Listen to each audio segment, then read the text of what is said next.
Mère ou la mutation de la mort, chapitre 1, la transformation de la matière ou la négation de la matière.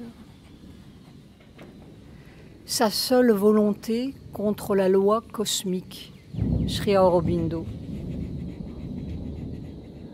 Si cette vibration vraie, cette petite doublure de vérité, remplaçait la vibration mensongère, nous nous trouverions en présence d'un monde immensément transformé, inimaginablement transformé, parce que nous ne pouvons pas imaginer ce qui est simple. Nous pouvons imaginer des fées, des dieux et toutes sortes de complications flamboyantes ou de super artifices. Et en fait, nous passons notre temps à inventer des complications pour simplifier nos complications.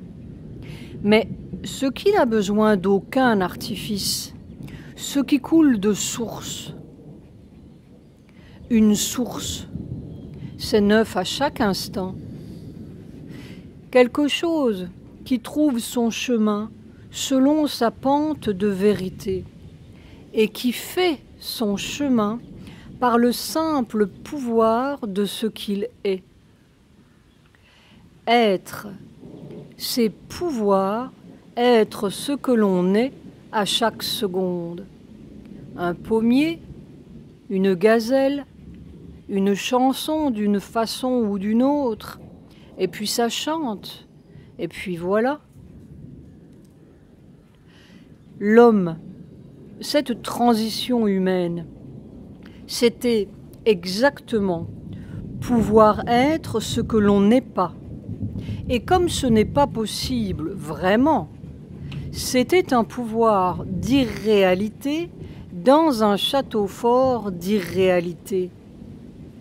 Simplement, maintenant, l'irréalité nous saute au nez. C'est tout. Mais ce monde réel, subitement réel, désillusionné, clair, c'est pas encore suffoqué qui tout d'un coup ouvre des yeux transparents par millions. C'est très vertigineux, c'est affreusement miraculeux.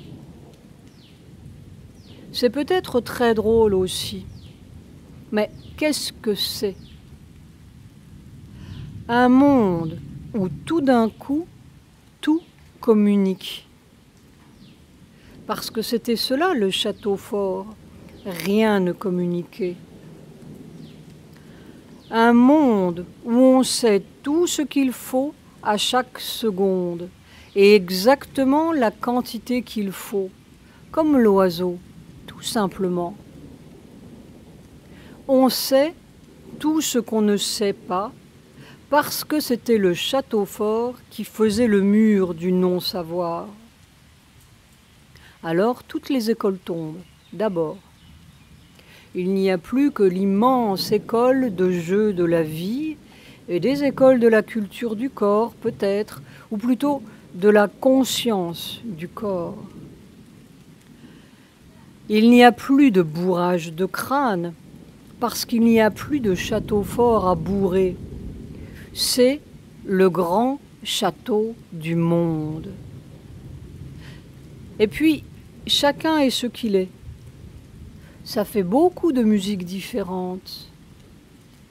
Et comme il n'y a plus besoin de voler le voisin pour remplir ses caves, plus besoin de gagner une fausse vie pour tenter de s'en faire une vraie en douce, plus besoin d'être autre chose que ce que l'on est, cela fait d'un seul coup l'écroulement de toutes les compétitions. On ne va pas réussir, entre guillemets, à être le voisin. Et chacun, et chaque pays, et chaque groupement, si l'on a encore besoin de se grouper, n'a pas besoin d'être autre chose que ce qu'il est, très joyeusement, parce que être, c'est la joie d'être ce que l'on est, purement, sans addition, sans soustraction et sans frontières. Il n'y a rien à gagner, sauf soi-même, de plus en plus bellement, de plus en plus limpidement, de plus en plus puissamment. Parce qu'on peut aussi tout ce qu'on ne peut pas. C'est le château fort qui faisait le mur du non-pouvoir. Et très sagement d'ailleurs, automatiquement pourrions-nous dire, parce que nous aurions aussitôt attrapé ce pouvoir pour tordre le cou du voisin et tout tordre, comme d'habitude. Mais là, dans ce monde désillusionné, il n'y a plus besoin de gendarmes, ni de morale, ni de tribunaux. C'est le pouvoir automatique de ce que l'on est. Et, naturellement, d'accomplir ce que l'on est. Où peuvent être les faussaires dans ce marché clair? S'ils étaient possibles, ils seraient admirablement visibles, tordus comme leurs pensées, enveloppés de gris et de noir comme des rats. Il n'y a pas besoin d'en raconter, ça se voit. C'est clair et oust disposé. Mais ce qui est merveilleux, c'est que de lui-même, le faussaire ne sera plus possible. Ces pauvres faussaires, ils se trompent beaucoup, et ils se font beaucoup d'illusions. Ils ont grand soif de tout, ils souffrent, ils peinent beaucoup pour attraper ce qu'ils ne sont pas. Mais s'ils ne peuvent plus se tromper, c'est cela, un monde où on ne peut plus se tromper soi-même. Est-ce qu'on ira se peindre la figure comme un polichinelle? Il n'y a plus qu'un moyen de pouvoir, c'est d'être de plus en plus. Qui ira choisir le cancer? Le vrai cancer, c'est le mensonge. Celui qui fait tous les petits cancers dans la peau. Naturellement, un monde où il n'y aura plus de médecins, plus de juristes, plus de... La liste est longue de toutes nos complications. Plus de téléphone, parce qu'on communique partout. C'était le château fort muré. Plus de distance, plus de séparation. C'est la conscience partout. C'était le château fort de l'inconscience. La trame a lâché. On court, ça court partout. Plus de trépidation, de hâte. Hâte de quoi? Demain est parfaitement aujourd'hui. Chaque seconde est parfaitement ce qu'elle doit être, neuve comme la petite source. Un monde extraordinairement simple, comme la vérité. Juste un voile qui se déchire. Quelques millions de regards clairs qui tout d'un coup s'arrêtent et pèsent ensemble sur le voile. Les fantômes diront que ce n'est pas possible, parce que pour eux, tout n'est pas possible, sauf la cage qui fait tout leur pouvoir, évangélique, gouvernemental, scientifique, constitutionnel et éternel, tous dans le même sac. ce sont les évangélistes de la mort. Alors là, ils y tiennent, dame. Mais il reste un point mortel, c'est ce corps. Et ce point de mort est comme la clé du mensonge ou de la vérité que cache ce mensonge. Parce qu'il n'y a que la vérité qui existe au monde, en fait. Même le mensonge n'existerait pas s'il n'y avait pas une vérité derrière. C'est le grand simulacre du mensonge collé sur une vérité immuable et imperturbable. Le mensonge se décolle, la vraie terre émerge. Ce peut être demain. Ce n'est pas loin. Il ne faut pas de temps, entre guillemets, pour ça.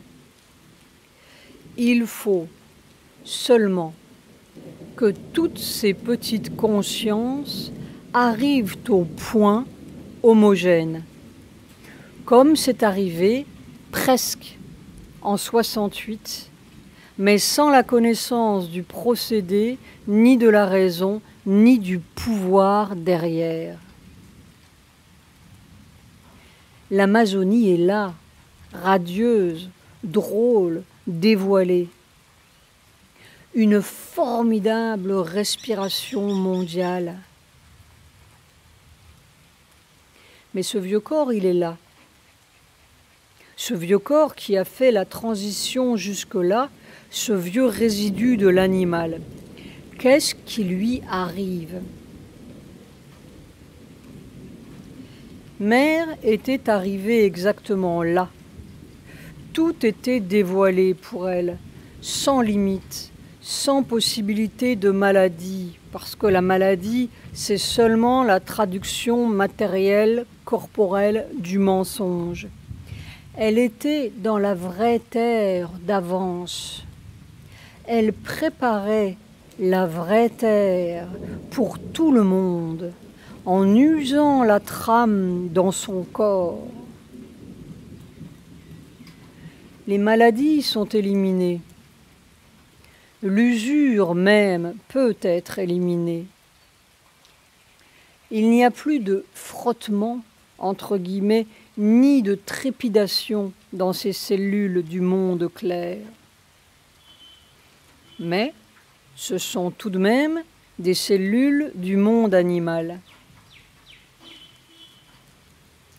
Et puis, qu'est-ce que cela veut dire de rester dans un corps de 90 ans ?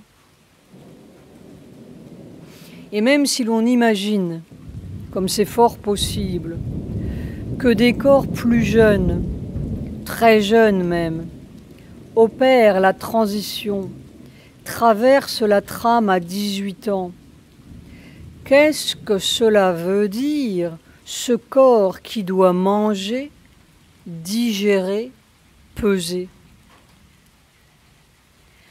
Il semble que le seul fait de son mode de fonctionnement, même pur, même libéré des maladies, contienne son germe de mort et de décomposition.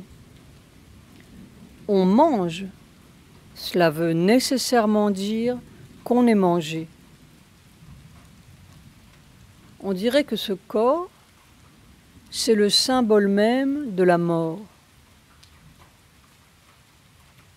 Et qu'est-ce que cela veut dire, la mort, quand il n'y a plus d'autre côté ? L'autre côté est ici, n'est-ce pas, quand on a traversé la trame. Alors, qu'est-ce qui se passe ?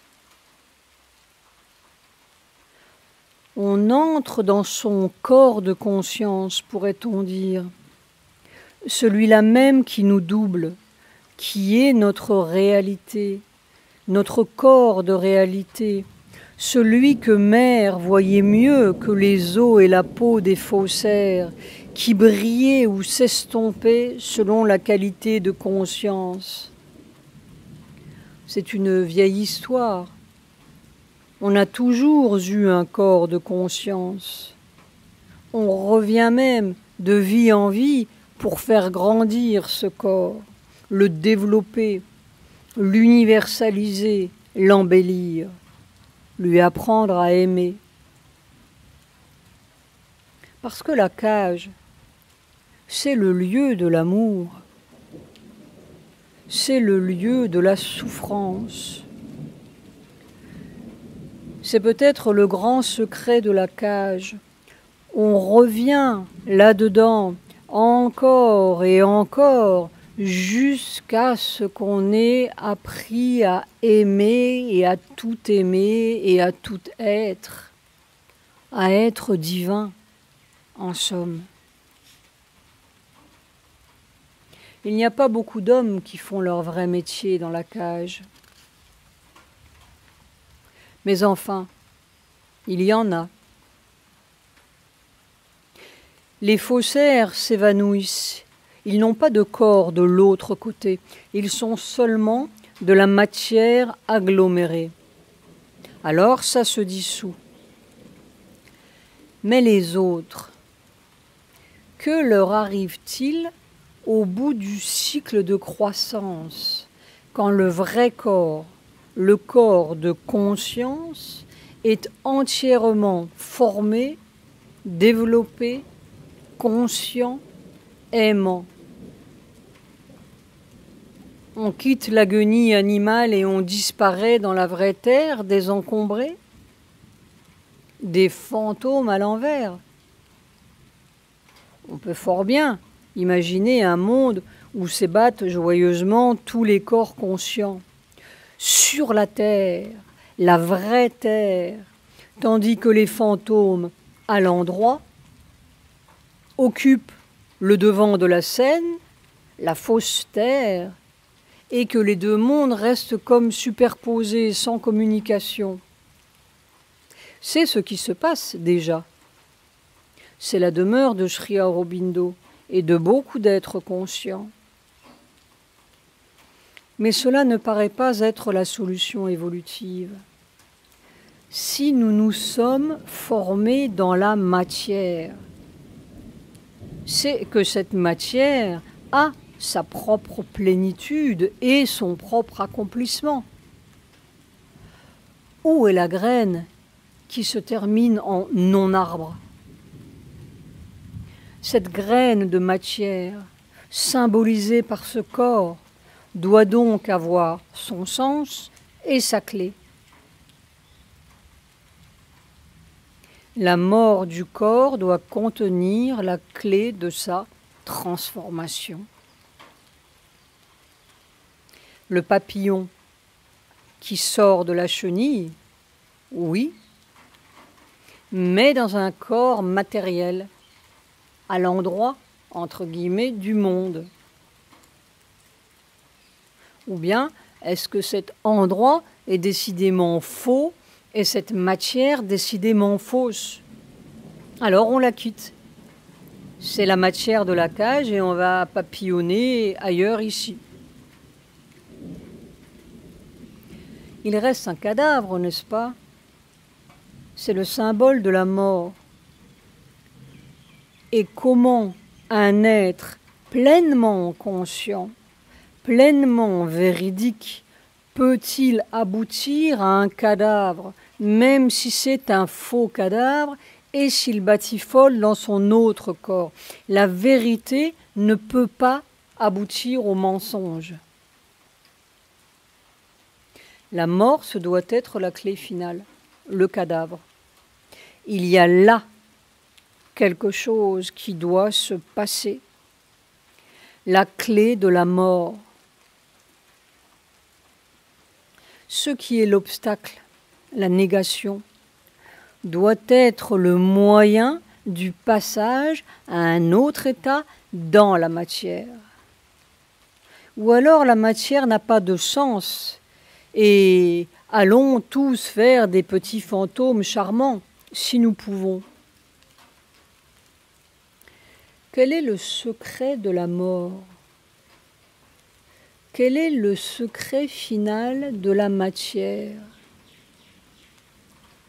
C'est le mystère des 5 dernières années de mer. Un inconnu dangereux, disait-elle. Peut-être ne transformerons-nous cette dernière cage qu'est le corps que quand nous aurons découvert l'amour absolu qui se cache derrière cette douleur absolue. Alors nous découvrirons que la matière, c'est le lieu de l'amour absolu.